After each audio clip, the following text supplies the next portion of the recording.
My friends, I was so fortunate to get Shelly O'Donovan back on the show. She is a wealth of information. Shelly, real quick, let's reintroduce yourself to the audience and then talk about some other things that you're really great at.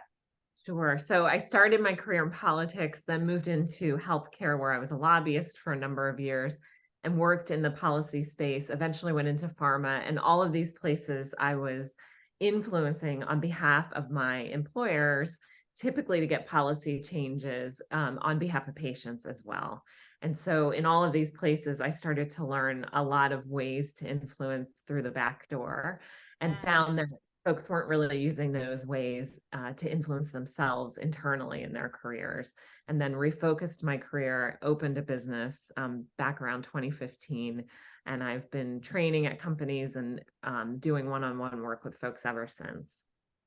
I love that because that's exactly what we decided we would talk about today is about that influence and how we can share some of your insights with the audience so that they could leverage that information to help them succeed, Yeah, right? absolutely. And my biggest tip is that it's so easy to get into a position and think, I'm just going to put my head down and do my job, and Right. the accolades are going to come, and I'm going to move up the corporate ladder. And it just doesn't work like that. So That's right. there's a lot of things that you have to do to be aware of, and a lot of things that you have to kind of navigate within that system that are important. Let's give an example. Would you be willing to share an example of how something like that works, Shelley? Yeah, absolutely. So, a couple of things. So, if you're going into a meeting, you always want to think about the intention for that meeting coming forward. And certainly in corporate, there's meetings run rampant. Most people have Yeah. meetings on their schedule all week. And so, your intention for that meeting might actually be completely different than what the intention is from that moderator, whoever's facilitating it. So, for example, if let's say the vice president for the department that I really want to move into is in that meeting. My intention for that meeting, for me in that meeting, might be to have my voice heard in the meeting and to make sure that that vice president knows who I am before the end of the meeting. So that's a very different way to approach a meeting than most people do in their day to day. That is perfect, right? It's really important to think who is going to be in the room. I love how you share that. Like, understand the audience, not just, right? You know why you have to go to this meeting, but also understand who is going to be there, Right. right? Absolutely. And so many of these are on Zoom these days. So that's the other thing that I will tell folks is you should always, always have your camera on. You should not be the person without your camera on in the room, because out of sight, out of mind. I don't know if you're there, if you're folding laundry in the background while we're having this Right. meeting. Right. So that becomes really important as well. Right. We've raised so many questions when we shut down the camera. Um, that was such a tough adjustment when we think about what happened 3 years ago. And I know some people perhaps didn't like what they look like on camera, but you emphasize it's really important, out of sight, out of mind. So are you part of this team, this Mhm. organization, or aren't you? It's really important for us to show our faces, right? Our focus and our intention.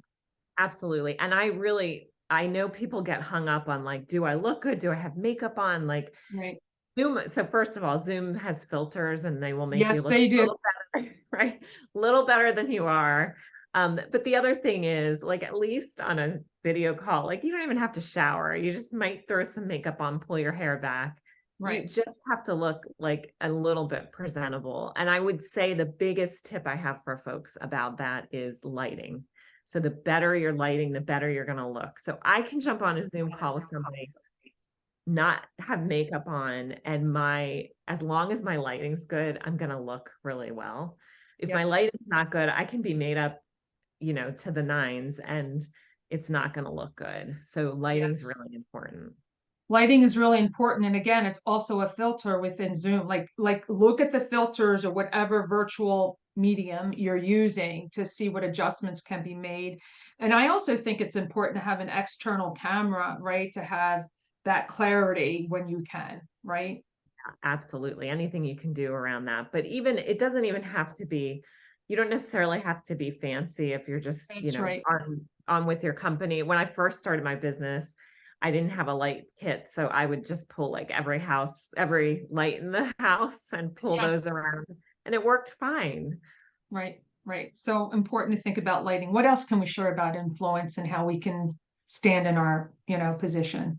So the big thing is visibility. So if Mm. no one knows the work you're doing, then it's as if you're not doing it. So Well, it's really important that, and there's a trick there, right? It's because if I am in the, traditional kind of corporate structure and I'm just grandstanding about all the things I've done, like that doesn't work either. So you want to be really careful about how you intentionally get the word out that, hey, I'm working on this thing, I'm visible here. So that could be that you're, you know, telling people about it. It could be just how you're weaving those conversations in to the day to day to show that you're working. And the other trick I would say is be very mindful of the projects that you're on. So I tend to do a lot of work in pharma and medical device. They're known for a lot of layoffs, and I know there's a lot of tech companies going through that right now. So you right. want to look at the projects you're on and say, is this something that needs to be done at this company, or is this kind of a nice to have? Because if it's nice to have and you hit a bump in the road, the company hits a bump in the road, that project's going to go, and there's a possibility that you're going to go with it. Right, So right. So what advice then, Shelley, would you share for people who are a little shy? Because pretty much what we're saying here is, talk about the work that you do because you're not just going to be discovered, so to be recognized and understood. But if somebody's shy about themselves, maybe they're introverts, whatever it may be, what can we share that would help guide them? yeah, so a few things. So first of all, you want to find ways to get yourself out there. So that might be something different. So when I first started working and was a lobbyist for Penn and their health system, I was a little bit shy, and my boss suggested that we start a newsletter. So we started a newsletter there that would go out like maybe every week or two, and that was my newsletter and my name was on it. I still to this day have people that when I meet them, if they worked at Penn, they know about that newsletter because it Oh, went out wow. so far and wide. So Wow. might be something where you're just commenting on what's happening within the department. It depends obviously on what you do, if that's possible for you to do. The other thing is to ask those people around you and start to notice really who moves in the company and who doesn't. That's the other thing. So certain companies have certain patterns of the type of people that are successful in those companies. Now, obviously, sometimes these things are not as they seem, but you want to look for, is there a certain type of person or somebody who's doing specific things? Can I kind of follow their path in some way? Sure. I start to reach out to folks like that and have a champion as well. I love that. Those are great suggestions because they're easygoing. Like you said, speak up on something else, be a part of the conversation, and notice who is being promoted or moving throughout the organization. And just, take it upon yourself to make changes. I love those, make those changes accordingly. I love those tips for sure.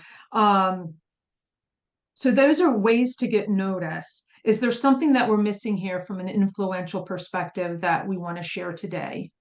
Yeah, so a couple things. So I would Please. also speak within the first, if you're going into a meeting, any meeting, and you're a little bit nervous, I would speak within the first 5 minutes of that meeting. It doesn't really matter what you say, just get your voice out there. The other thing is, we often hold back because we don't know what to say and we're Mm, nervous about saying things. So if you have a question, ask the question. I guarantee somebody else in the room has that same question, and don't ever use clarifiers before it. Like, I'm going to ask you a stupid question here. I'm not sure if this is something we should be talking about, but like all of those things really soften what you're going to say. And you want to be mindful of that as well. The other trick is that sometimes we get talked over. And so sometimes people call that mansplaining if a man does it, but right. it often it's really important for you to push back on it when it happens to you. And so it can be a symptom of a variety of things. It can be somebody who just always does that and talks over people. And so that's a Mm, problem. But it can also be a symptom of you not packaging your communication properly.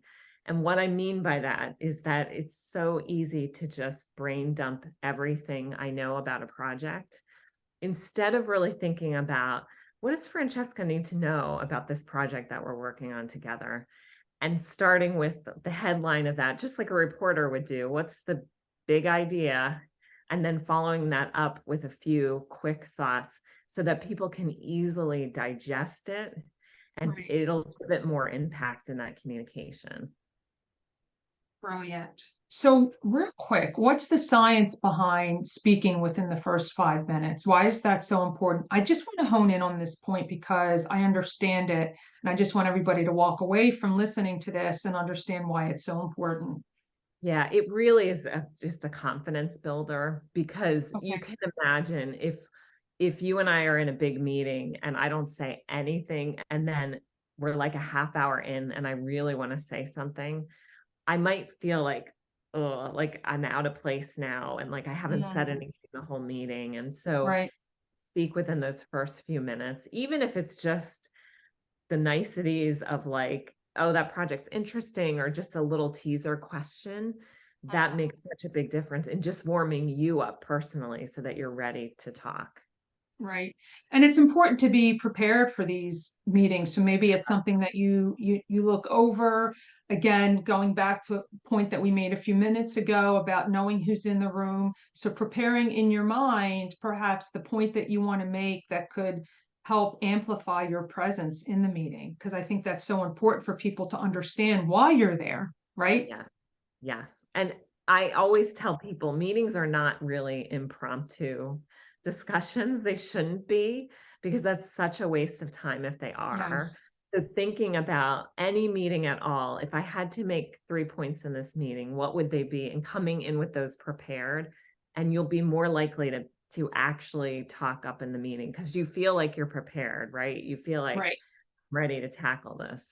Right. So it's understanding without a doubt you were invited to this meeting for a reason. What is that reason, right? And clarifying that in your mind beforehand, like you said, and thinking through what's going to be discussed so you can make that point and be heard within the first few minutes. I love these tips because I think about myself in the corporate world and how important it is to have your voice heard. And yeah, there are people who talk over and can drown you out, but you could just politely say, okay, I have one more point to make, right? It's just being graceful about it, right, Shelley? Absolutely. And I always say something like, oh, Francesca, like if you would have cut me off, I'd be like, oh, Francesca, that actually spurred that I'm glad that spurred something for you, but hang on, let me just finish this. And then, because then you kind of acknowledge that, oh, they're like, that's great that they're Right, involved, but like, hold on a second. And right. that can be really, really useful. So useful. And it's understanding that, okay, their intent is not necessarily malicious. Right. It is just perhaps who they are, and that's okay. But like you said, oh, just hold on just a few more seconds, right? Just, Exactly. I think coming from that peaceful place is important too, right? And not thinking that people are out to get you, just understand the peaceful presence of the meeting and say, you know what? Yeah, great idea. Hold on just a few seconds. I love that. Oh gosh, Yeah. I wish I would have met you like 20 years ago. Yeah, thanks. Well, and the other thing I'll tell you, which is really interesting research that Please. I just found out about a few months ago, is that if um, people often think like, I'm just going to steal Francesca's idea and I'm going to use it in the next meeting because you're trying to help your influence and you might feel like you're drowning or whatever. But actually, if I go into that next meeting, even if you're not there, and I say, oh, Francesca had this brilliant idea. I want to tell you all about it. And I acknowledge you. It actually builds my influence more than if it was my own idea. And that to me was just mind blowing because of how Yes. people operate in the corporate setting. Wow, that's a video clip in and of itself. Is when you bring up somebody else's brilliance, it's helping yours It's helping yours more than even bringing your own more. brilliance Yes, more. What my mouth is on the floor. I have to pick it up because that's such a big wow. And It I is. love that you shared that. Thank you, because oh gosh, we all needed to hear that today. Yeah. We did. Yeah. Cause I think it's just human nature that especially when you're in these competitive environments, you just want to hold on Mm. to the idea and be like, no, it's mine. But Right? um, Right. Well, because it's a matter of you having a job perhaps and not having a job, what we mentioned a yeah, few moments ago, right? But what you're saying is bring it up. It's going to help you immensely more. absolutely. And on the flip side too, if you find out that I was speaking highly about you in a meeting, think about how much you're going to feel, great towards me. Like if you're just going to think I'm amazing because I was Right. singing your praises in a meeting. Right. Oh my gosh. Well, I do think you're amazing just with this brilliant, brilliant advice. And thank you for sharing. I think it's so very helpful. But if someone wanted to continue the conversation with you and talk a little bit more about this, but like you said, I think you post things on LinkedIn, but is that the best place for people to find you, Shelly? Yeah, absolutely. So track me down on LinkedIn, Shelly O'Donovan, and you can follow me. You can connect to me. You can DM me if you want to learn more about how I can come to your company or work with you personally. And Great. yeah, and I'm thrilled to continue the conversation with anyone who wants to talk. Well, I think everyone should want to talk with you because I've learned so much in this short session together. And for those of you who know, I will put the link to Shelly's LinkedIn profile in the show notes. So please follow her because she is a bunch of brilliance every day. So, Shelly, thank you so much for your time today. I so appreciate you and all the advice you gave us today. Awesome. Thank you so much. Yeah, stay well.